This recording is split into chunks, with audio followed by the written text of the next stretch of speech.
Paalam bayan, paalam Laura. Narinig ng Guerrero ang panangis ni Florante tungkol sa kanyang mapagmahal na ama na ipinapatay ni Adolfo. Isang kamatayan na karimari-marim dahil pinugutan ng ulo at ang kamay at kataway ipinaghagisan. Walang naawang ilibing ito dahil sa takot kay Adolfo at tiyak na maparurusahan. Kahit hindi nakita ni Florante ang malagim na kamatayan ng ama, alam niyang tanging kapakanan niya ang inaalala ng ama.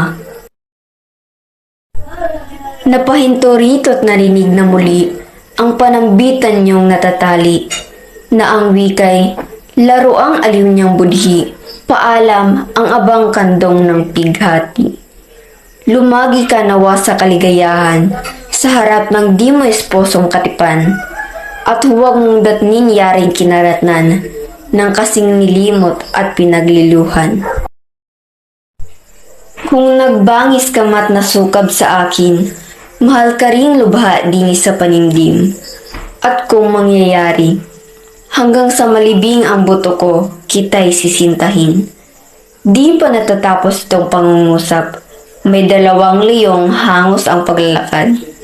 Siya'y tinutungo't pagsiliin ang hangad, ngunit nangatigil pagdating sa harap.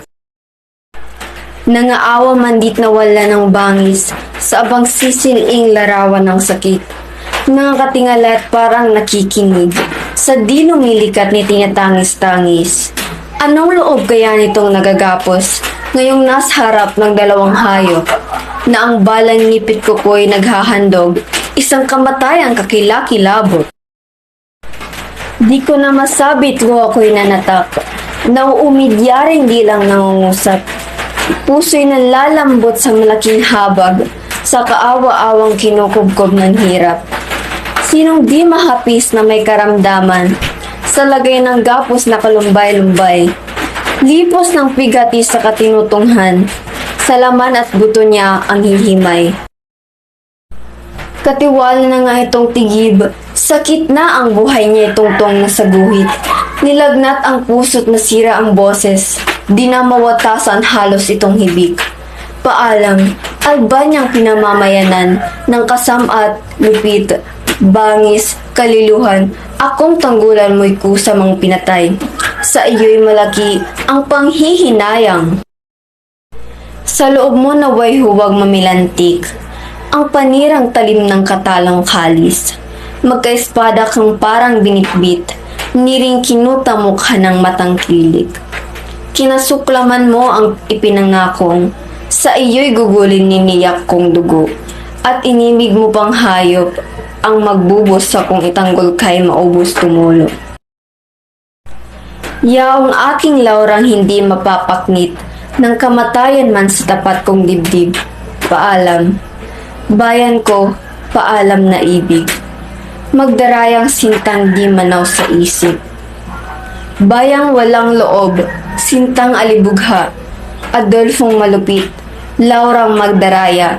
Magdiwag na ngayot, manulos sa tuwa, at masusunod na sa akin ang nasa. Pagkabata ko na'y walang inadhika, kundi paglilingkod sa iyo't kalinga. Di makailan kang babaling masira, ang mga kamay ko'y siyang tumimawa. Dustang kamatayan ang bihis mong bayad, datapwat sa iyo'y nagpapasalamat. Kung pakahamalit, huwag ipahamak ang tinatangisang giliw na sukab. Nasa harap ko na ang lalong marawal, mabangis na lubhang lahing kamatayan. Malulubos na ang iyong kasamaan, ngayon din ang aking kaalipustaan. Sa abang-aba ko, Diyata o Laura, mamamatay ako hindi mo nasinta. Ito ang mapait sa lahat ng dusa. Sa akin ay sino mag-aalaala. Diyata't ang aking pagkapanganyaya, di mo tatapunan ng tutulong luha kung yaring buhay ko'y mahimbing sa wala. Di ba bahaginan ng munting gunita? Guni-guning ito'y lubhang makamandag. Agos na, luha ko't puso'y maaagnas na. Tulo, kaluluwat sa matay pumulas. kayo, aking dugo'y mag-unahang matak.